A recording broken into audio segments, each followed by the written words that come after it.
meniup. Koniup itu kan mungkin biasa kita ada terasa sesuatu di mulut kita.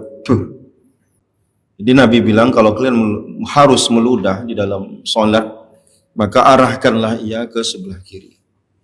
Lalu Nabi menjelaskan lagi arah kiri yang dimaksud apa? Tahta qadamihil yusra. Maksudnya adalah ke arah bawah kaki kiri. Dan perlu diketahui ludah itu tidak najis. Sehingga kalau sempat orang sholat badannya menempel dengan dahak atau ludah tadi, itu tak menempel dengan najis, sholat tetap sah.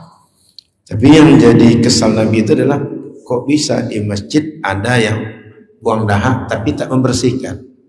Menangis tidak membatalkan sholat. Kenapa tertawa membatalkan sholat?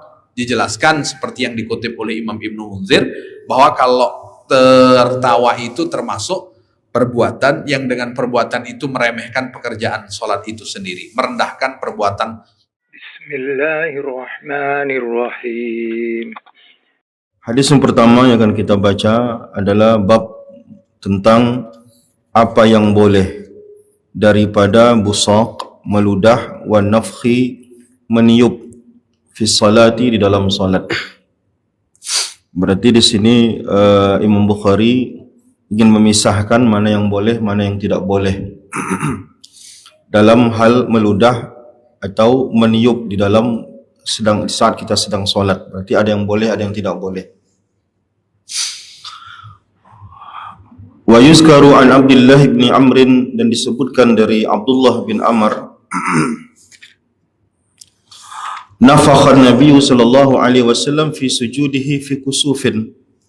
Jadi judul ini dita'liq dengan hadis juga. Namun hadis ini dijadikan bagian daripada judul oleh Imam Bukhari karena derajatnya tidak sampai kepada syaratnya Imam Bukhari, biasanya begitu.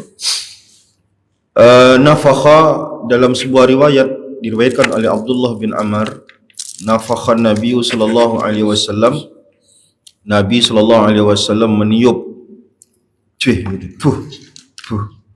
fi sujudihi, dalam sujudnya, fi kusufin, pada saat salat kusuf, gerhana. Jadi membedakan kok meludah, memang meludah dengan meniup. Meniup itu kan mungkin biasa kita ada terasa sesuatu di mulut kita. Kalau meludah memang air yang kita keluarkan dari lidah kita. Kalau dahak berarti keluarnya dari tenggorokan, dari aksal, dari tenggorokan yang paling bawah. Kalau ludah bukan dari tenggorokan bawah, tapi tenggorokan atas. Jadi beda-beda, tapi sama, disamakan hukumnya. Dengan sanad bersambung dengan Imam Bukhari radhiyallahu taala anhu, Imam Bukhari mengatakan haddatsana Sulaiman bin Harbin, bahwasanya Imam Bukhari mengatakan mereka mendapatkan hadis dari Sulaiman bin Harb. Ia mengatakan haddatsana Hammad, bahwa mereka mendapatkan hadis dari Hammad, an Ayyub, dari Ayyub, an Nafi, dari Nafi, an Ibni Umar, dari Ibnu Umar, Abdullah bin Umar radhiyallahu taala anhuma. Dia mengisahkan bahwa anna Nabi sallallahu alaihi wasallam, bahwa Nabi sallallahu alaihi wasallam ra'a nukhamatan, melihat ada dahak lah, apa namanya ya, dahak, fi kiblatil masjidi, pada arah kiblat masjid. Artinya di bagian depan tempat solat, arah kiblat masjid. Fataghayyaza, lalu Nabi menampakkan marahnya. Nabi marah, menampakkan marahnya. Ala ahlil masjidi, pada orang-orang yang di masjid. Jadi orang-orang yang mengetahui itu Nabi tunjukkan marahnya. Artinya Nabi menunjukkan marahnya pada orang-orang yang mengetahui adanya dahak itu di situ. Wa qala, lalu Nabi mengatakan, innallaha qibala ahadikum, sesungguhnya Allah Subhanahu wa taala qibala ahadikum. Kalau kita salat, ya kita menghadap Allah Subhanahu wa taala. Fa iza kana fi salatihi, maka apabila orang di dalam salatnya, fala yabsuqanna, maka janganlah meludah, meludah mengeluarkan air, baik dahak dan segala macam. Au qala la yatakhamman yatanakhaman. Ada dua kemungkinan redaksinya, yabsuqanna atau redaksinya la yatanakhaman. Jadi dicantumkan dua kemungkinan. Ada kemungkinan kalimatnya fala yabsuqanna, ada kemungkinan kalimatnya adalah la yatanakhamanna. Sama maknanya, jangan meludah.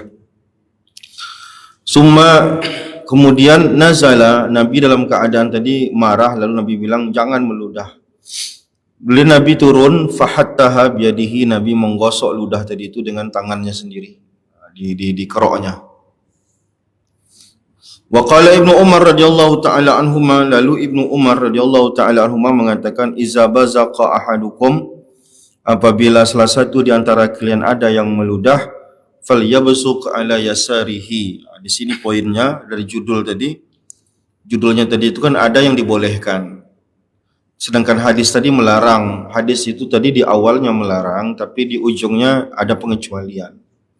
Pengecualiannya adalah kata Nabi, iza bazaqa ahadukum, apabila meludah kalian dalam salat, maksudnya falyabsuq ala yasarihi, maka meludahlah ke arah kiri. Nah, tadi kan yang dilarang oleh ceritanya tadi itu, ludah itu ada di arah kiblat, berarti arah depan gitu. Jadi Nabi bilang kalau kalian harus meludah di dalam sholat, maka arahkanlah ia ke sebelah kiri. Di awal-awal dulu ada juga hadis yang sama dengan ini kan pengulangan. Sebelumnya ada tambahan untuk meludah di pakaiannya. Tak salah saya ada hadis yang kemarin itu pernah kita baca. Kalau di hadis ini hanya disebutkan falyabsuq ala yasarihi, maka meludahlah ke arah kiri. Nanti di hadis lain, nanti di bawahnya ada tambahan selain daripada arah kiri, nanti ada pendetailan di bawah. Di hadis berikutnya Imam Bukhari meriwayatkan hadis haddatsana Muhammad, dari gurunya Muhammad yang mengatakan haddatsana Gundar, mendapatkan hadis dari Gundar, haddatsana Syu'bah, mereka mendapatkan hadis dari Syu'bah. Qala, Syu'bah mengatakan, sami'tu Qatadah, aku mendengarkan Qatadah an Anasin, meriwayatkan dari Anas bin Malik radhiyallahu taala anhu anin Nabi sallallahu alaihi wasallam. Anas bin Malik meriwayatkan dari Nabi sallallahu alaihi wasallam yang mengatakan, iza kana fi salati fa innahu yunaji rabbahu. Ada perbedaan redaksi dari tadi. Nah, dia dua riwayat yang berbeda. Apabila dalam salat, maka sesungguhnya orang yang salat itu sedang bermunajat pada Tuhannya. Maka kalau dia sedang bermunajat dengan Tuhannya, fala yabsuqanna baina yadayhi, maka jangan dia meludah di arah depannya. Jangan arah depan. Wala an yaminihi, dan juga tidak boleh arah kanan. Nah, ini lebih detail lagi. Kalau tadi cuma menyebutkan kalau meludah ya sebelah kiri, kalau ini didetailkan lagi. Ya sama dengan tadi. Kalau tadi hanya menyebutkan meludah saja sebelah kiri, kalau di hadis ini menyebutkan dua posisi yang kalau bisa jangan meludah, arah depan dan arah kanan. Walakin, akan tetapi kata Nabi, an shimalihi, di bagian searah kirinya. Lalu Nabi menjelaskan lagi arah kiri yang dimaksud apa? Tahta qadamihil yusra, maksudnya adalah ke arah bawah kaki kiri. Bukan kiri, maksudnya kita bebas untuk meludah semaunya ke arah kiri. Karena orang juga bisa jadi ada sebelah kiri. Kalau kita berjamaah kan ada juga orang sebelah kiri. Maka dijelaskan di hadis ini lebih detail, walakin an shimalihi tahta qadamihi al-yusra. Di mana Imam Ibnu Hajar menjelaskan hadis-hadis ini, kita silakan para asatidz untuk membacakan fawaid-fawaid yang dijelaskan oleh ulama dari hadis ini. Fadhal. Bismillahirrahmanirrahim. Kita baca dua hadis tadi bahwa di dalam sholat ada perbuatan-perbuatan yang kalau kita lakukan tak membatalkan sholat, dan ada perbuatan-perbuatan kalau kita lakukan membatalkan sholat, termasuk ketika kita meludah, membuang dahak, meniup, dan yang semakna dengan itu dia tak membatalkan sholat kita. Ini bagian daripada pembahasan poin utama pembahasan dari hadis yang kita baca malam hari ini.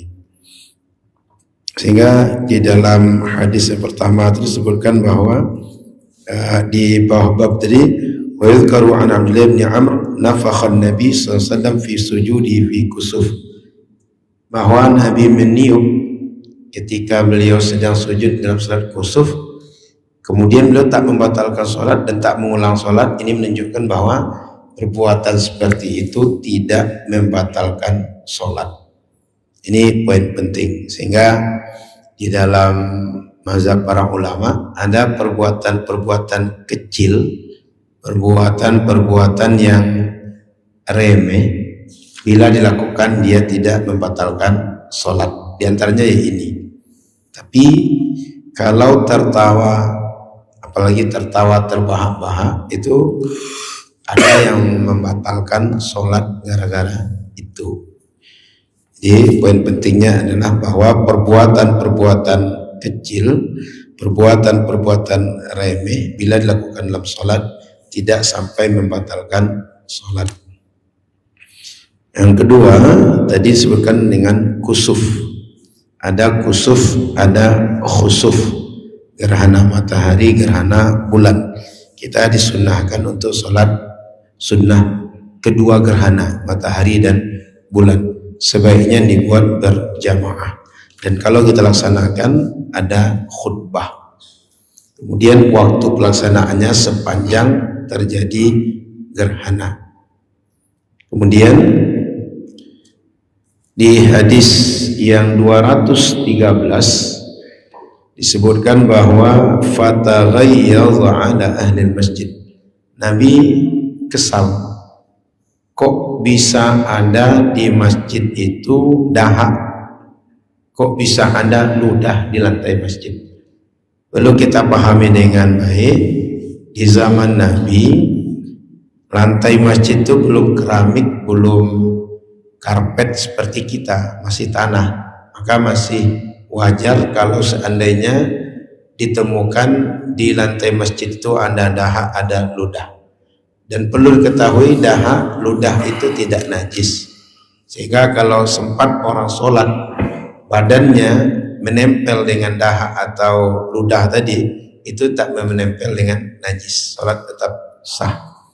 Tapi yang menjadi kesal Nabi itu adalah kok bisa di masjid ada yang buang dahak tapi tak membersihkan. Itu poin pentingnya. Nah, ini sekaligus menjadi ilmu bagi kita bahwa siapa saja kalau menjumpai kotoran di masjid sebaiknya kita membersihkannya. Di sini disebutkan di ujungnya, summa nazala fahathaha biyadihi. Nabi yang mengubur dahak tadi atau ludah tadi sehingga tertutup oleh tanah, tak nampak lagi.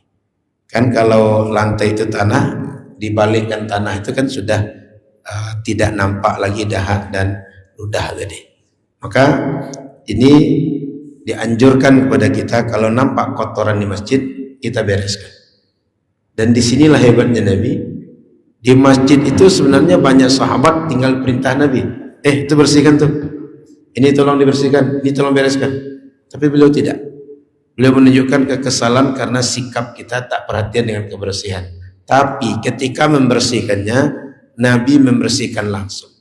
Maka ini menjadi qudwah hasanah, teladan bagi kita bahwa Nabi itu bila bisa melakukan kebaikan, beliau langsung melakukan.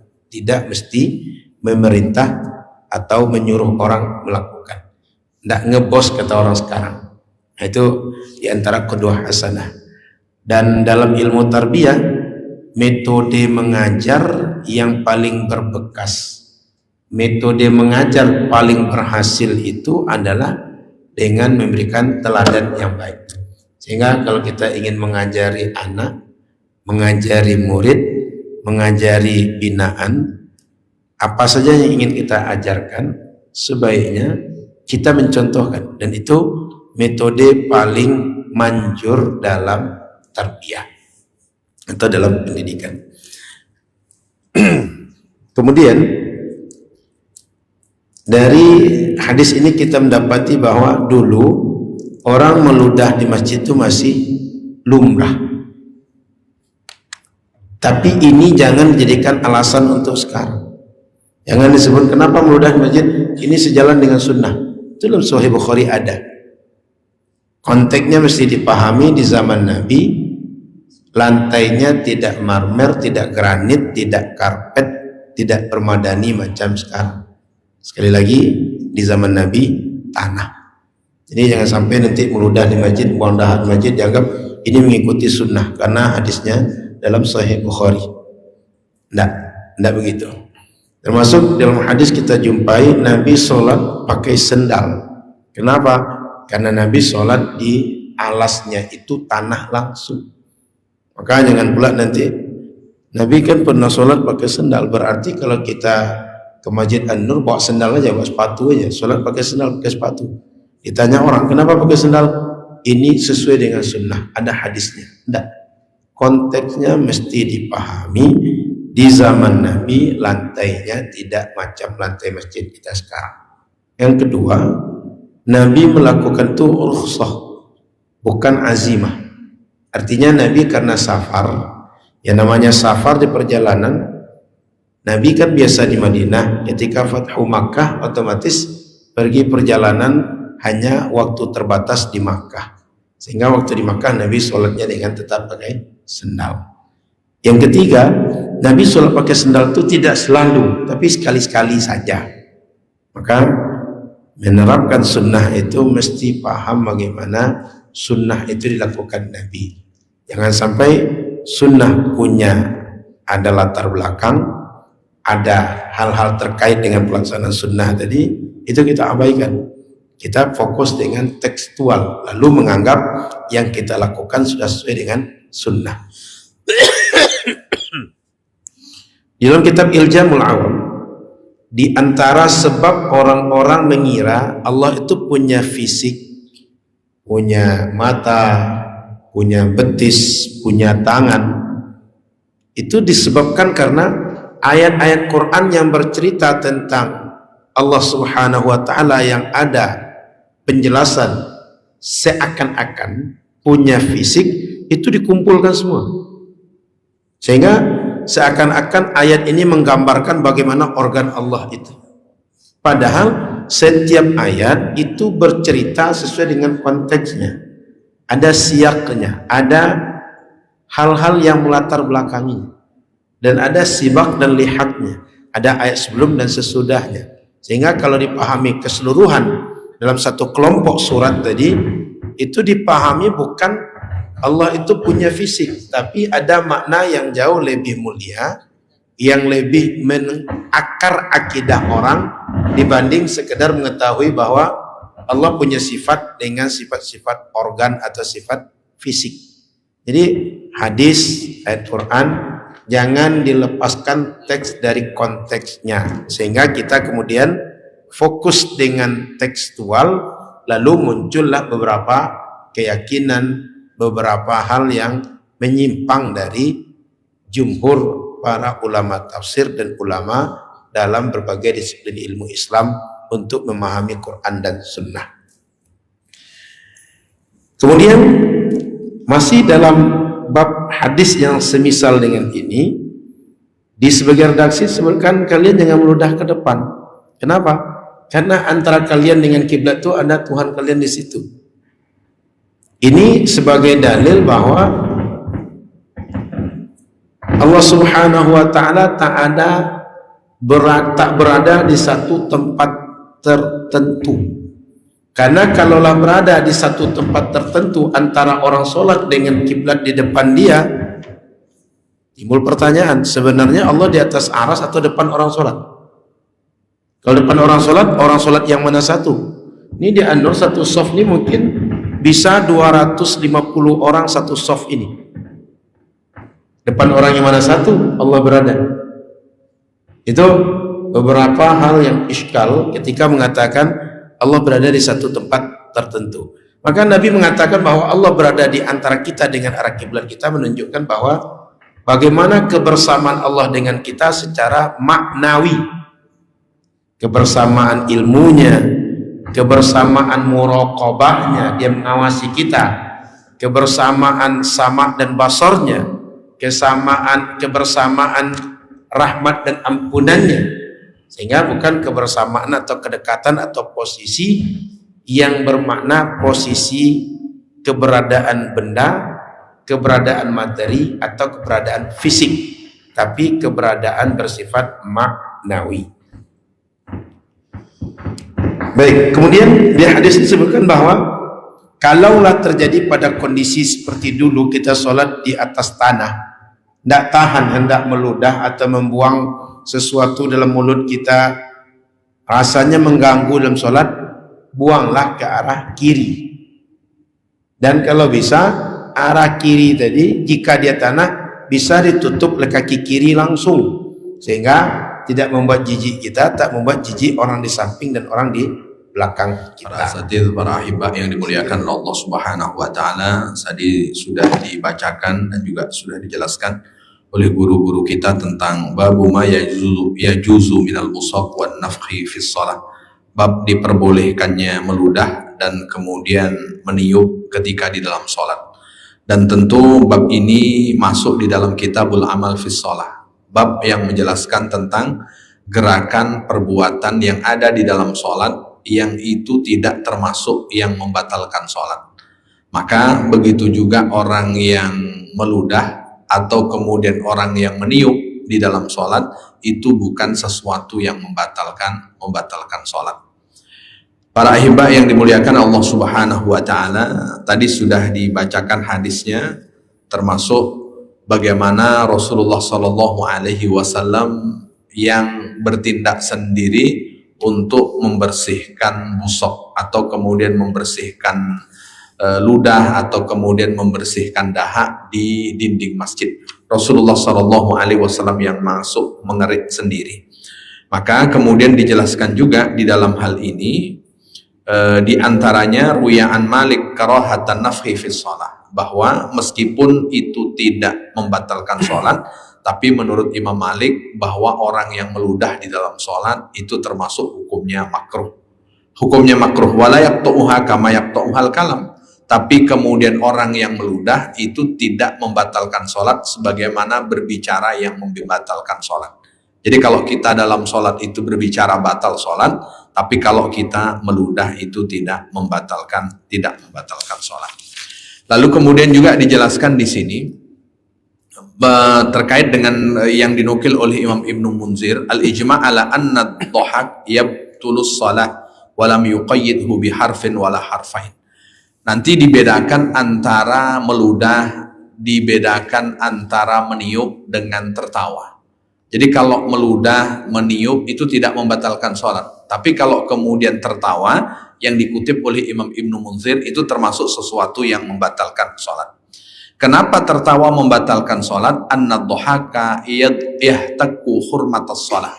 Karena tertawa itu termasuk sesuatu yang dengan itu orang meremehkan perbuatan sholat. Berbeda dengan menangis.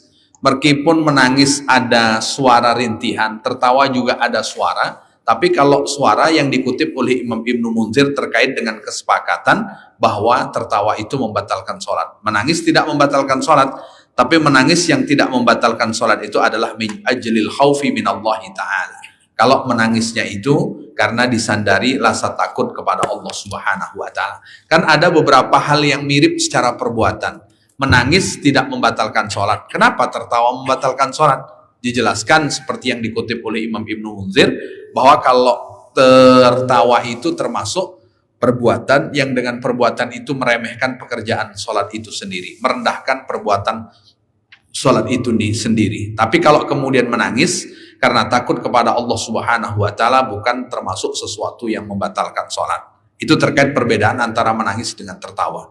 Sementara meludah dan meniup itu sendiri termasuk sesuatu yang dikategorikan sebagai sesuatu yang makruh ketika dilakukan. Nah, ini diantaranya ketika itu Rasulullah Shallallahu Alaihi Wasallam didokumentasikan oleh Imam Turmuzi dari Ummu Salamah, Ra'an Nabi Shallallahu Alaihi Wasallam hulaman lana yuqalu lahu aflah idza sajada nafah. Dulu ada seseorang kalau sujud dia lalu kemudian meludah, asal sujud meludah, asal sujud meludah. lalu kemudian Rasulullah Shallallahu Alaihi Wasallam melarangnya. Ini menunjukkan bukanlah membatalkan sholat karena Rasulullah Shallallahu Alaihi Wasallam pernah melakukannya, tapi kemudian termasuk sesuatu yang masuk dalam kategori makruh. Jadi kalau seandainya memang meludah, hindari arah ke depan, hindari arah ke kanan, tapi meludahlah ke bawah atau kemudian ke kiri. Ini diantara yang ada di dalam Kitabul Amal fi Shalah. Kemudian kita lanjutkan hadis bab berikutnya, babuman. Baik, silakan. Itu tadi ada Ustaz Ahmad menyinggung fikih yang sebenarnya di situ Ibnu Hajar itu mendetailkan tentang beberapa pendapat mazhab ya. Kalau tadi Ustaz Ahmad sudah membacakan bahwa ruwiya'an Malik karahatun nafqi fi shalah, ini tentang hukum meniup dalam salat itu. Kalau menurut Imam Malik ya itu hukumnya makruh, dia tidak membatalkan salat sebagaimana kalam. Jadi sebenarnya perdebatannya itu apakah nafakh itu tergolong kalam atau tidak. Wa an Abi Hanifah wa Muhammad in kana yusma'u fa huwa bimanzilatil kalam. Menurut pendapat mazhab Hanafi, kalau sampai terdengar ada huruf-huruf seperti kalam yang keluar ketika meniup, maka dia disamakan dengan kalam. Kalau memang tidak ada yang didengar, wa illa fala, maka jika tidak. Wa qad ittafaqu ala jawazil busaq fi shalah fadalla ala jawazin nafkhi fiha. Jadi sebenarnya ini kan dari apakah beda hukum busaq dengan nafah. Kalau busaq kan kalau niup kan gitu. Wa qad ittafaqu ala jawazil busaq fi shalah. Kalau busaq itu kan sepakat ulama kebolehannya dalam salat. Fadalla ala jawazi nafkhi fiha, maka kalau begitu berarti juga meniup juga boleh. Isla farqa bainahuma, karena kata dia antara meludah dengan meniup itu hampir tidak ada perbedaan. Ini menurut kesepakatan antara mazhab Maliki dan mazhab Hanafi dalam hal itu. Tapi turunannya di bawah agak lebih ketat mazhab Syafi'i dalam masalah ini. Karena dalam mazhab Syafi'i, in zahara minan nafkhi, kalau dalam tiupan itu tanakhum, meludah, menangis dan lain-lainnya, awit dohak ataupun tertawa, awit tanahnu, itu mencakup dalam dua huruf harfani batalatis salah. Maka kalau memang dua huruf sudah mencakup dua huruf, maka itu berpotensi untuk membatalkan salat. Jika tidak sampai dua huruf, maka fala, maka tidak membatalkan salat. Ini fikihnya ini ya. Kalau tadi kalau tak salah di atas tu ada, saya lupa di bagian mana tadi saya baca tadi, kalau meludah itu berapa apa aja huruf yang keluar. Harfan. Kalau meniup juga itu bisa sampai harfan atau cuman nanti kan perdebatannya apakah harfan dua huruf itu tergolong kalam atau tidak tergolong kalam. Kalau dia digolongkan sebagai kalam, maka dia membatalkan salat. Kan di situ titik perbedaan ulama yang dijelaskan oleh Ibnu Hajar di sini. Wallahu a'lam. Lanjut, kalau ada tambahan lagi. Ta'ala silakan. Ta'ala. Babu man safaqa jahilan minar rijal fi salatihi lam tafsud salatuhu. Bab yang menjelaskan seseorang yang menepuk tangan dari kalangan laki-laki karena ketidaktahuannya di dalam sholat itu tidak merusak sholat. Jadi bab ini bab yang menjelaskan terkait dengan cara mengingatkan imam ketika imam lupa. Laki-laki mengucapkan tasbih, subhanallah, perempuan dengan menepukkan telapak tangan kanan ke punggung tangan kiri. Itu seyogyanya yang dilakukan oleh makmum, dibedakan antara laki-laki dengan perempuan. Tapi kalau ada laki-laki mengingatkan imam dengan tidak mengucapkan subhanallah, tapi justru menepukkan telapak tangan kanan ke punggung tangan kiri, karena ketidaktahuannya itu tidak termasuk sesuatu yang membatalkan sholat. Berarti kan kalau menepukkan telapak tangan kanan ke punggung tangan kiri, kan ada gerakan. Dia padahal di dalam sholat. Maka gerakan ini termasuk gerakan yang tidak membatalkan sholat. Nah, ini terjadi dahulu pada masa Rasulullah Shallallahu Alaihi Wasallam ketika mengingatkan dengan cara menepukkan tangan kanan ke punggung tangan kiri yang dilakukan oleh para sahabat kepada Sayyidina Abu Bakar ketika Rasulullah Shallallahu Alaihi Wasallam datang. Ini kan nanti dijelaskan di hadis yang di belakang yang secara panjang. Ketika itu Rasulullah belum datang karena sedang menyelesaikan pertikaian di sebuah kabilah. Lalu kemudian Bilal menawarkan agar Abu Bakar menjadi imam. Lalu kemudian Abu Bakar menyepakatinya, kalau kalian mau saya menjadi imam. Lalu kemudian sholat dilaksanakan tanpa diimami oleh Rasulullah, diimami oleh Abu Bakar. Ketika sholat sudah dilaksanakan, ternyata Rasulullah datang. Ketika Rasulullah datang, orang-orang mengingatkan Abu Bakar bahwa Rasulullah datang itu dengan cara menepukkan tangan kanan ke punggung tangan kiri. Ditepukkan seperti ini. Ini kan berarti ada gerakan di dalam sholat yang kemudian gerakan itu tidak termasuk gerakan yang membatalkan sholat. Maka di bab yang ke-13 ini fihi Sahlun bin Sa'd radhiyallahu anhu Nabi sallallahu alaihi wasallam. Jadi yang bercerita di dalam hadis ini adalah Sahl bin Sa'ad dari baginda Rasul sallallahu alaihi wasallam, yang memang di dalam bab yang ke-13 ini tidak dituliskan terkait dengan hadisnya. Jadi hadisnya tidak dituliskan, tapi ada bab ini terkait dengan malakum hina nabakum syai'un fis shalah akhadtum bit tasfih. Ini nanti ketika kalian mengingatkan jika terjadi di sesuatu di dalam sholat dengan menepuk tangan. Nah, nanti baru dijelaskan di hadis yang belakang bahwa laki-laki itu dengan tasbih, ke perempuan itu adalah dengan tasfik. Tasfik itu maknanya menepukkan telapak tangan kanan ke punggung tangan kiri. Itu bab yang ke-12. Nanti bisa ditambah keterangan oleh para asatidz. Kita bacakan bab berikutnya, babu idza qila lil musalli taqaddam aw intazir fantazara fala ba'sa. Ketika dikatakan kepada orang yang sholat, jadi orang yang sholat, ada orang yang berbicara taqaddam, majulah, atau kemudian awin tazir, tunggulah, fantazara, lalu kemudian orang yang sholat itu dia menunggu, artinya dia merespon ucapan orang yang mengatakan tunggulah, fala ba'sa, maka ini tidak apa-apa. Para ahibah yang dimuliakan Allah Subhanahu wa taala, di dalam bab ini wa bihi ilaihi qol haddatsana Muhammad. Kata Imam Bukhari, bercerita kepada kami Muhammad bin Katsir, ahbarana Sufyan, memberikan kabar kepada kami Sufyan, an Abi Hazim, dari Abi Hazim, an Sahl bin Sa'din radhiyallahu anhuma, dari Sahl bin Sa'ad, semoga Allah meridhai keduanya, qol, ia berkata, kana nasu yusalluna ma'an nabi sallallahu alaihi wasallam. Ketika itu orang-orang sedang melaksanakan salat bersama dengan baginda Rasul sallallahu alaihi wasallam. Wa hum qaidu huzurihim minas sighar ala riqabihim. Lalu ketika mereka sedang melaksanakan salat, mereka mengikat sarung mereka di atas pundak mereka. Dulu kan pakaian tidak semudah sekarang. Tidak semuanya orang punya pakaian. Bahkan nanti ada hadis, orang yang punya 2 jilbab pinjamkan kepada orang yang tidak punya jilbab untuk kemudian melaksanakan sholat hari raya, baik Idul Fitri atau Idul Adha. Begitu juga, dulu laki-laki kainnya itu ya cuman kain.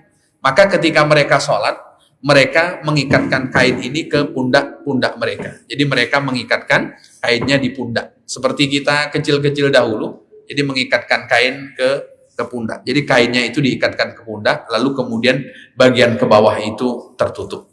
Faqila lin nisa, maka dikatakan kepada para perempuan, la tarfa'unna ru'usakunna hatta yastawiyar rijal julusan. Perempuan jangan sampai mengangkat kepala sampai kemudian memastikan laki-laki dalam keadaan posisi duduk.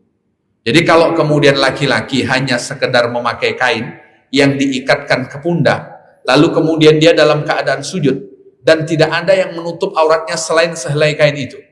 Kalau kemudian dia masih dalam keadaan sujud, lalu kemudian perempuan sudah bangun sementara laki-laki belum bangun, kan akan nampak aurat laki-laki. Makanya perempuan jangan sampai kemudian mengangkat kepalanya sebelum memastikan laki-laki sudah duduk dari sujudnya.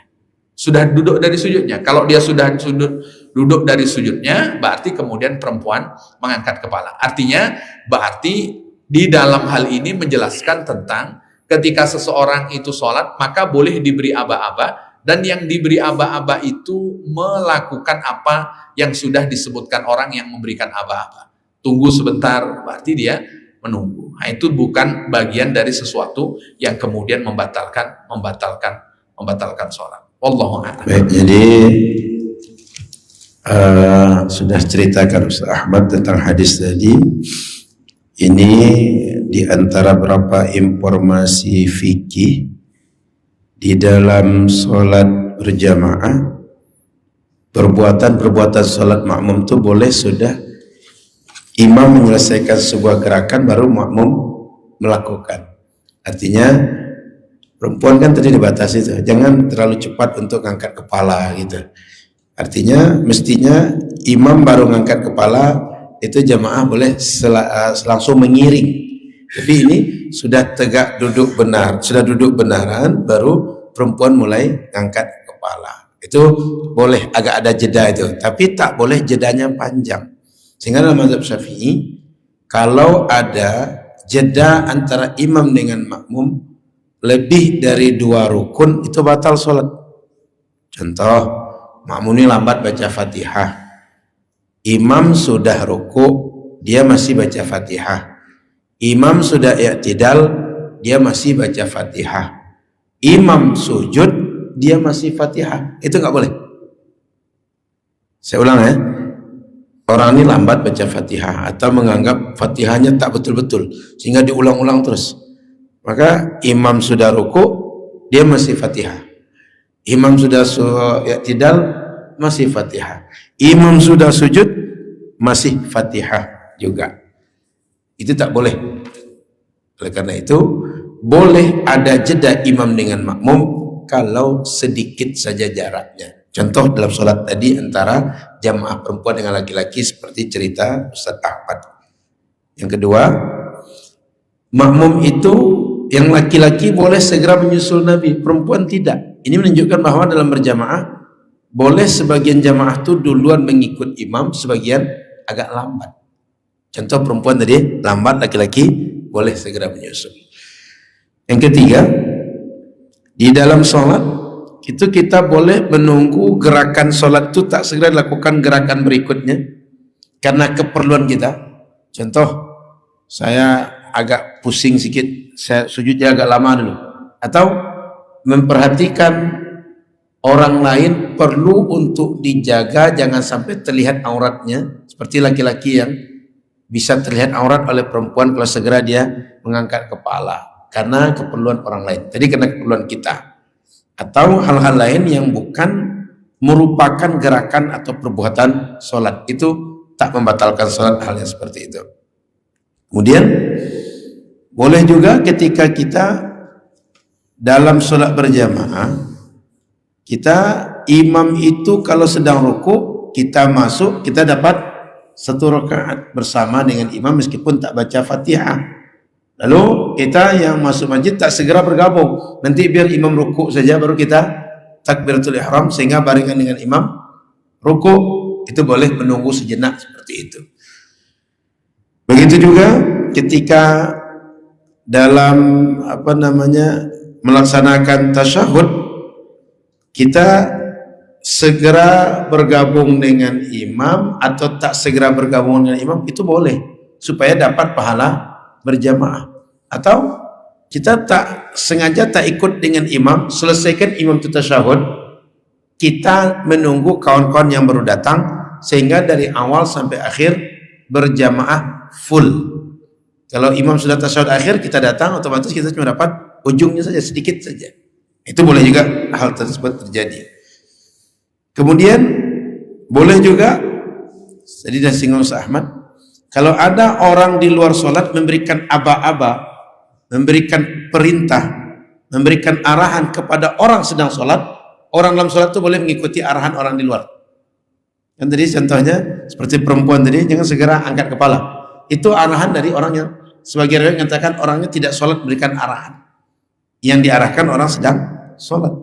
Artinya apa? Kita boleh jadi dalam kondisi tertentu, kawan-kawan kita mana tahu terlalu buru-buru pergi ke kampus atau mesti segera berangkat.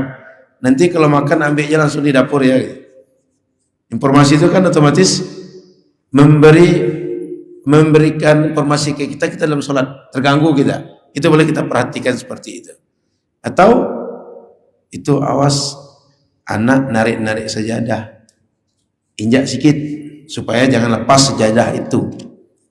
Kan kalau anak narik-narik itu kan sajadah bisa lepas, sehingga kita ketika sujud atau ruku, ketika sujud terutama hendak sujud di atas sajadah lagi, sehingga mungkin di tempat yang bernajis. Injak sikit boleh orang yang sholat memberikan perhatian lalu mengikuti perintah atau amaran dari orang yang di luar sholat.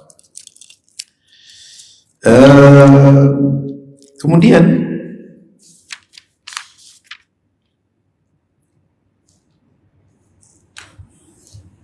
saya kira itulah, nanti kita tambahkan lagi sedikit. Bila hal-hal yang di dalam sholat tadi seperti menunggu imam atau menunggu gerakan sebagian makmum, itu bila hal-hal itu sejalan dengan kehendak syariat itu boleh dipatuhi. Tapi kalau tak sejalan dengan kehendak syariat itu tak boleh dipatuhi. Artinya kita kalau melawan syariat pula mengikuti perintah yang memerintahkan kita itu tak boleh dipatuhi. Wallahu a'lam. Ada tambahan? Mana saya bacakan hadis berikut? Tambah sedikit. Di dalam hadis yang tadi saya bacakan sebagaimana yang dikutip oleh Imam Ibnu Hajar Al-Asqalani, di antaranya wa fihi minal fiqhi jawazu wuqu'i fi'lil ma'mum ba'dal imam. Di antara fikih yang ada di dalam hadis tadi adalah diperbolehkannya wuqu'i fi'lil ma'mum ba'dal imam, perbuatan yang dilakukan oleh makmum itu setelah imam. Dan itu di antara yang paling afdol. Jadi kapan makmum sujud? Setelah memastikan imam sujud. Kapan makmum bangun dari sujud? Setelah memastikan imam bangun dari sujud. Selain itu wajawazu sabqil ma'mumina ba'duhum ba'dha fil af'al. Dan bolehnya sebahagian makmum mendahului makmum yang lain di dalam beberapa gerakan. Jadi kalau ada gerakan makmum tak serentak, sebahagian ada yang lebih dahulu, sebahagian ada yang lambat, itu diperbolehkan. Selain itu wajawazut tarabbusi fi athna'is shalah li haqqil ghair wa li ghairi maqsudis shalah. Dan diperbolehkannya menunggu di tengah-tengah sholat untuk orang lain atau kemudian penantian itu bukan maksud yang ada di dalam sholat. Contohnya begini, imam memperpanjang rukuk karena ada orang yang mau masuk di dalam sholat. Mungkin dia tahu dengan gerakan kaki, artinya ada suara orang yang berjalan. Atau mungkin imam tahu ketika dia sedang rukuk ada orang yang membuka pintu. Berarti kan dia memperpanjang rukuknya yang kemudian tujuannya untuk menunggu orang supaya kemudian orang itu mendapatkan rukuk. Wa fit tasyahudi liman yadrukul jamaah, atau kemudian di dalam tasyahud. Jadi tasyahudnya itu diperpanjang supaya kemudian orang datang itu dapat sholat berjamaah meskipun dia hanya dapat tasyahudnya imam. Ini. Lalu kemudian selain itu wa farra'a Ibnul Munir ala annahu qila dzalika lin-nisa dakhilas shalah, atau kemudian juga dijelaskan oleh Imam Ibnu Munir bahwa yang dimaksud itu adalah perempuan ketika berada di dalam sholat.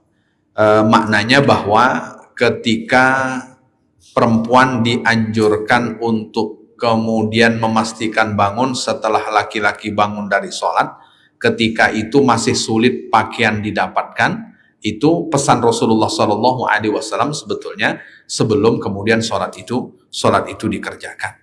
Lalu kemudian di sini juga kata Imam Ibnu Hajar, jawazu izgha'il musalli fis shalah liman yukhatibuhul mukhatabah al-khafifah.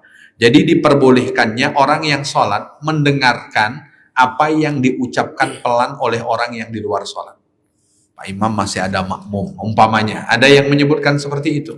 Berarti imam itu boleh mendengarkan ucapan ucapan makmum. Jadi ada beberapa gerakan yang itu bukan maksud di dalam sholat, tapi jika dikerjakan di dalam sholat bukan termasuk sesuatu yang membatalkan sholat. Umpamanya dia memperpanjang ruku karena ada orang yang akan masuk sholat, atau kemudian dia memperpanjang tasyahud karena ada orang yang kemudian supaya dapat sholat berjamaah meskipun hanya tasyahud akhirnya saja. Wallahu a'lam. Kita baca hadis berikutnya. Babu la yuraddus salam fi shalah. Bab tidak boleh menjawab salam ketika dalam sholat. Orang baca salam, kita sedang sholat, Assalamualaikum, kita jawab dalam sholat tidak boleh. Kemudian ada ikhtilaf, idza raddahu bilafzi du'a ka'an yakul Allahumma ij'al ala man sallama alayya salam. Kalau seandainya salam itu dijawab dalam bentuk doa, itu ada yang mengatakan boleh. Contoh, ya Allah, jadikan untuk orang-orang yang bersalam kepada saya, dia mendapat keselamatan.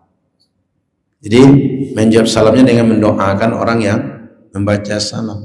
Itu sebagian mengatakan boleh, sebagian mengatakan tidak. Hadis 1216. Wa bihi ilai qal haddatsana Abdullah ibn Abi Syaibah قال حدثنا ابن فضيل عن الأعمش عن إبراهيم عن علقمة عن عبد الله قال كنت أسلم على النبي صلى الله عليه وسلم وهو في الصلاة فيرد علي فلما رجعنا سلمت عليه فلم يرد علي وقال إن في الصلاة شغلا. Imam Bukhari mendapatkan hadis dari gurunya Abdullah bin Abi Syaibah, dia dari Imam Ibn Fudail, dari Imam A'mash, dari Ibrahim, dari Alqamah, dari Abdullah. Kata beliau, kuntu, saya salam kepada Nabi, waktu itu Nabi dalam sholat, fayaruddu alayya, Nabi jawab salam tadi itu. Falamma raja'na, berapa saat berikutnya kami jumpa lagi dengan Nabi, saya salam dengan Nabi, tapi Nabi tidak menjawab. Artinya dulu menjawab, kemudian balik lagi jumpa lagi dengan Nabi, Nabi tak lagi menjawab. Apa kata Nabi? Inna fi salati syughla. Dalam salat itu ada hal yang mesti kita kerjakan sehingga kita disibukkan dengan pekerjaan salat, tidak bisa untuk diberikan waktu menjawab salam. Artinya dalam sholat itu fokus dengan bacaan dan perbuatan sholat saja, tidak menjawab, merespon perbuatan yang di luar sholat. Hadis berikut, wa bihi qala haddatsana Abu Ma'mar qala haddatsana Abdul Warith qala haddatsana Katsir bin Shinzir an Atha ibn Abi Rabah an Jabir ibn Abdullah radhiyallahu ta'ala anhu qala ba'athani Rasulullah SAW fi hajatin lah fantalaqtu thumma raja'tu wa qad qadaituha. Kata sahabat Jabir bin Abdullah, Rasul menyuruh saya untuk melakukan sebuah hajat, sebuah keperluan yang Rasul suruh saya untuk melakukannya. Kayak kita disuruh mak saya, pergilah ke warung sebentar. Kira-kira kayak begitu. Jadi Rasul menyuruh sahabat Jabir. Fantalaqtu, saya berangkat. Tsumma raja'tu, selesai apa yang disuruhkan Rasul, saya balik. Waqad qadaituha, saya sudah melakukan apa yang disuruhkan oleh Rasul sallallahu alaihi wasallam. Fa ataitu an-nabiy sallallahu alaihi wasallam fa sallamtu alaihi falam yarudda alayya. Saya mendatangi Nabi, lalu saya salam kepada Nabi, tapi beliau tak menjawab. Fawaqa'a fi qalbi mallahu a'lamu bih. Sehingga berkata-katalah dalam hati saya, Allah yang lebih tahu apa yang saya ucapkan waktu itu. Faqultu fi nafsi, saya bicara dalam diri saya, la'alla Rasulullah sallallahu alaihi wasallam wajada alayya anni abta'tu alaihi. Kayaknya Rasul kesal, saya melakukan yang disuruh Rasul itu kelamaan. Ya misal Kayak saya nyuruh Abduh tolong beli teh ke depan. Semestinya 2 menit selesai. Ini 2 jam belum juga balik. Jadi kesannya kata Jabir bin Abdullah, kayaknya Nabi kesal dengan saya, sehingga begitu saya salam tak dijawab oleh Nabi. Tsumma sallamtu alaihi, kemudian saya salam lagi. Falam yarudda alayya, Nabi tak menjawab juga. Artinya kali yang kedua. Fawaqa'a fi qalbi ashadd min al-marrati al-ula. Sehingga makin risaulah di hati ini. Apalah kira-kira menyebabkan Rasul tak menjawab? Mestinya kalau bersalam Rasul menjawab. Ini salam pertama tak jawab, salam kedua juga tak jawab. Makin menjadi risau sahabat Jabir tadi. Summa sallamtu alaihi faradda alayya. Kemudian saya salam yang ketiga. Rasul menjawab salam saya. Faqal innama mana'ani an arudda alayka anni kuntu usalli.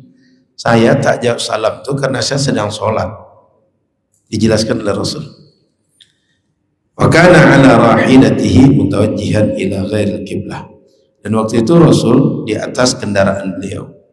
Dan kendaraan beliau tidak sedang mengarah ke arah kiblat. Menjadi informasi bagi kita di hadis ini bahwa Rasul waktu itu salat sunnah. Dan solat yang boleh tidak menghadap kiblat 2 kondisi. 1, solat khauf dalam keadaan perang berkecamuk atau ada ancaman-ancaman lain sehingga tak bisa solat dengan normal. Solat sambil berjalan, sambil berdiri, sambil berlari itu boleh. Solat khauf. Kemana arah kita berjalan, ke situ kita mengarahkan posisi badan kita, boleh. Solat khauf. Yang kedua, solat sunnah.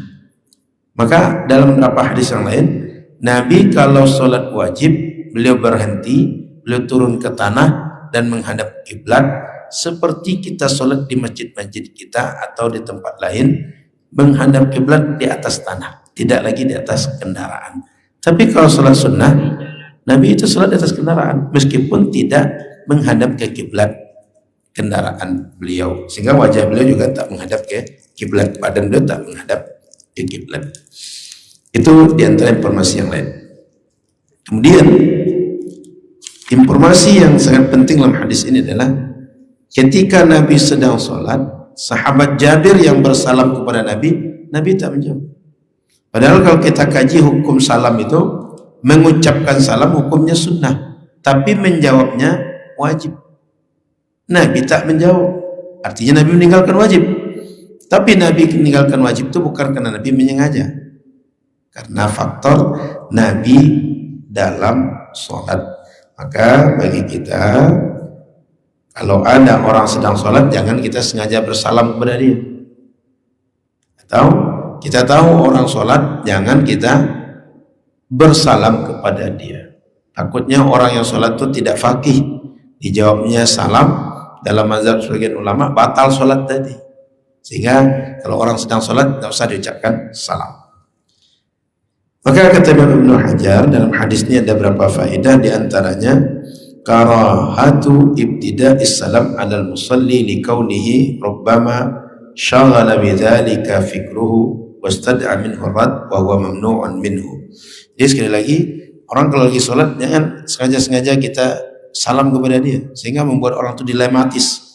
Dijawab batal, tak dijawab jangan-jangan orang itu banyak yang menjadi buruk sangka dia nanti, banyak yang menjadi hal-hal negatif dalam pikiran dia. Kemudian Bapak Ibu rahmati Allah Subhanahu wa taala, kalau ada orang mengucapkan salam kepada kita, bisa jawab idza faragha minas shalah, selesai salat baru kita jawab.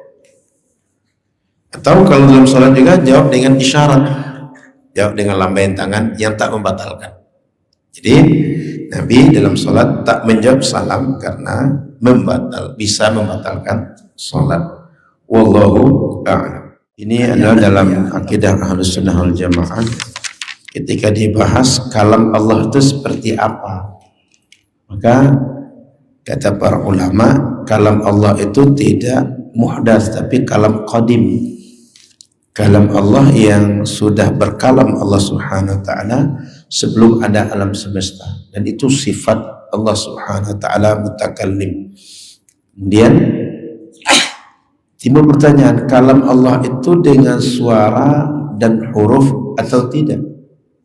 Ulama Ahlus Sunnah wal Jamaah mengatakan kalam Allah tidak dengan suara, tidak dengan huruf. Tapi orang Mu'tazilah mengatakan dengan suara dan huruf. Begitu juga orang Wahabi menyebutnya dengan suara dan huruf. Imam Ahmad tidak pernah menyebut dengan suara dan huruf. Imam Ahmad cuma menyebut kalam Allah itu qadim, bukan makhluk. Tapi yang mengatakan mengikut Imam Ahmad menyebut kalam Allah itu dengan suara dan huruf. Lalu Imam Abu Hasan kemudian memunculkan teori bahwa kalam Allah, kalau dia tidak dengan suara dan huruf, kalam yang seperti apa? Kan itu pertanyaan orang. Kalam itu kan kalau tidak suara terdengar, ya huruf tertulis. Dikira begitu. Sehingga kata Imam Abu Hasan, kalam itu ada dua. Ada kalam lafzi, ada kalam nafsi. Kalam lafzi itu kalam yang kalau kita berucap itu terdengar bunyinya. Macam saya sebut Abdullah, itu terdengar bunyinya. Kalau tuliskan tulisan Arabnya ada ain, ba, dal dan seterusnya itu. Kalau bahasa Indonesia ada alif, huruf A, B dan seterusnya gitu. Nah, itu kalam lafzi. Yang kedua kalam nafsi. Kalam nafsi itu apa? Tadi yang disinggung oleh Buya Roni dan terdapat dalam hadis fawaqa'a fi nafsi. Saya dalam diri saya itu bercakap-cakap sendiri. Yang namanya kita bercakap sendiri dalam diri kita, bergumam kalau bahasa Indonesianya, itu tidak ada suara keluar, tidak ada huruf keluar. Sehingga di sini beliau ingin menjelaskan pada kita, kalam itu ada dua. Ada kalam lafzi, ada kalam nafsi. Kalam lafzi itu ucapan yang terdengar suaranya atau bisa dituliskan apa yang diucap itu. Yang kedua, ada kalam, dia tak ada suara, tak ada huruf, tapi dia ada. Mana dia? Kita bergumam dengan diri kita sendiri. Contoh sahabat tadi, ini kayaknya Rasul marah dengan saya, ini kayaknya Rasul kesal dengan saya. Saya baca salam kok nggak dijawab. Rupanya Rasul sedang sholat. Begitu selesai sholat, Rasul menjawab. Nah, itu. Jadi itu yang maksud kalam nafsi yang tadi dijelaskan oleh Buya Roni, bahwa dalam akidah Ahlus Sunnah kalam Allah Subhanahu wa taala itu disebut dengan kalam yang bersifat qadim. Dan kalam yang qadim ini tidak berupa suara dan huruf. Kalau ada yang bertanya apa bisa berupa tidak berupa suara dan huruf? Bisa. Dari mana bisanya? Kalam terbagi dua. Ada kalam lafzi, ada kalam nafsi. Kalam lafzi, lafaz yang terdengar suaranya atau bisa dituliskan. Kalam nafsi, kita bercakap dengan diri kita. Dan itu sering terjadi dengan kita. Kadang-kadang pengajian, nama betul lah Ustaz, tahu dah pengen pulang. Tapi kita tak mengungkapkan. Ustaz itu entah apa disebutnya. Kok itu yang dibahas? Kadang kita begitu. Atau di rumah, entah bapak nih, kok itu yang disebut bapak itu ke calon menantunya nih. Nanti tak jadi dia. Bercakap dalam diri kita. Kalamnya ada, tapi suara dan hurufnya tak muncul. Sehingga bisakah kalam tanpa ada suara dan huruf? Bisa. Contohnya kalam nafsi. Dari mana kalam nafsi itu sumbernya? Ada contohnya dalam hadis Nabi, juga ada dalam Al-Quran. Jadi para ulama kita itu memunculkan teori, memunculkan berbagai permisalan untuk memudahkan memahami itu. Mereka tak sekedar bagaimana orang sekedar ikut-ikut dengan mereka lalu memunculkan teori entah berantah, entah berasal dari mana. Tapi jelas ada dasarnya dari hadis Nabi seperti yang disinggung Buya Roni tadi. Wallahu a'lam. Silakan sahabat. Jadi yang dimaksud menjawab salam di dalam salat itu bagaimana? Dan ketika Rasulullah tidak menjawab, melainkan setelah salat baru Rasulullah menjawab. Ini kan ada dua hadis yang seakan-akan kontradiksi. Seakan-akan kontradiksi. Apakah betul hadisnya ini kontradiksi? Yang satu boleh menjawab salam karena Rasulullah menjawab. Yang satunya lagi Rasulullah tidak menjawab salam. Bahkan sampai sahabat itu berkata-kata di dalam dirinya, jangan-jangan Rasulullah marah dengan saya. Nah, ini dijelaskan oleh para ulama bahwa yang dimaksud Rasulullah Shallallahu Alaihi Wasallam menjawab salam, pendapat yang pertama, yang dimaksud adalah Rasulullah menjawab dalam bentuk isyarat. Rasulullah menjawabnya dalam bentuk isyarat. Dan ini ditanyakan oleh Sayyidina Abdullah bin Umar kepada Bilal, kaifa ra'aitan nabiyya sallallahu alaihi wasallam yaruddu alaihim hina yusallimuna alaihi wa huwa yusalli. Wahai Bilal, bagaimana Rasulullah menjawab salam ketika orang-orang mengucapkan salam kepada Rasul bahwa Rasulullah sallallahu alaihi wasallam sedang melaksanakan sholat. Ketika Sayyidina Bilal ditanya, kata Sayyidina Bilal saat menjawab pertanyaan Sayyidina Abdullah bin Umar, kata beliau, yaqulu hakadha. Seperti ini, kata Sayyidina Bilal. Sayyidina Bilal mengatakan seperti ini, wa basato kaffahu. Beliau apa nih istilahnya? Dari gini dia bukakan telapak tangannya. Bukakan telapak tangannya. Meskipun nanti ini ulama berbeda pendapat. Ketika membukakan telapak tangan itu sebahagian ma'ajak libatnihi ila asfal wa dhahrihi ila fauq. Berarti ketika mengembangkan tangannya, telapak tangannya ini ke bawah, lalu kemudian punggung tangan arahnya ke atas. Itu pendapat pertama. Pendapat yang kedua, Rasulullah menjawab salam waktu di dalam sholat itu masih boleh menjawab salam. Artinya ada proses nasah, perubahan hukum. Di awal Islam, sholat itu masih boleh berbicara. Maka ketika Rasulullah Shallallahu Alaihi Wasallam diberi ucapan salam, beliau menjawab. Tapi kemudian hukum ini dinasah, dihapus oleh berikutnya, maka Rasulullah Shallallahu Alaihi Wasallam tidak menjawab salam. Sama dengan hadis ziarah kubur, itu kan satu paket. Kuntu nahaitukum an ziyaratil kubur ala fazaruha.